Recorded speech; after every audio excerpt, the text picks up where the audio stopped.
আসসালামু আলাইকুম রহমতুল্লাহি বরকাতুহু। হ্যালো গাইস, আমি অনেকদিন যাবৎ ইউটিউবে আসতে পারি নাই, সেজন্য দুঃখিত। যে আমি আমার যারা ফলোয়ার আছে, যারা আমাকে ফলো করেন, তাদের উদ্দেশ্যে যে বাংলাদেশের খবর, এবং আমি আছি বর্তমানে কাতারে, যে কাতারের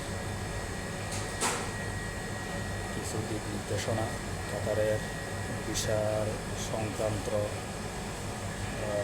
কাতারের মধ্যে যারা কর্মহীন অবস্থায় আছেন ওদের সংক্রান্তভাবে, যারা চাকরি নিয়ে হয়রানি আছেন ওদের সংক্রান্তভাবে বিভিন্ন বিষয় নিয়ে হয়তো বা আলোচনা করবো বলছিলাম।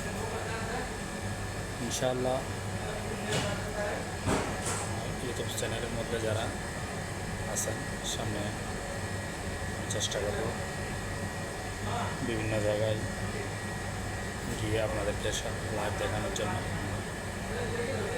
এখন কাতারের পরিস্থিতি খুব খারাপ।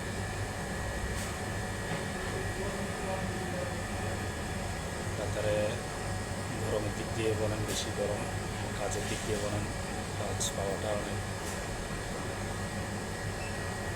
কষ্টদায়ক।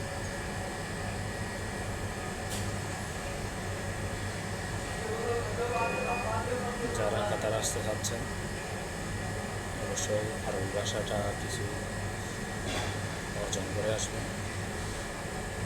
বাইরের যেগুলা বাইরের দেশে আত্মীয় স্বজনের মধ্যে যারা আছে ওদের থেকে কিছু অভিজ্ঞতা নেবে। ইনশাআল্লাহ আমি চেষ্টা করব কাতারের বাস্তবিক অভিজ্ঞতা আপনাদের সামনে তুলে ধরার জন্য। আপনাদের সহযোগিতা পাইলে অবশ্যই চেষ্টা করব ভিডিওর মাধ্যমে আমার বাস্তবিক অভিজ্ঞতাটা তুলে ধরার জন্য। দোয়া করবেন, ইনশাআল্লাহ আগামীতে দেখা হবে।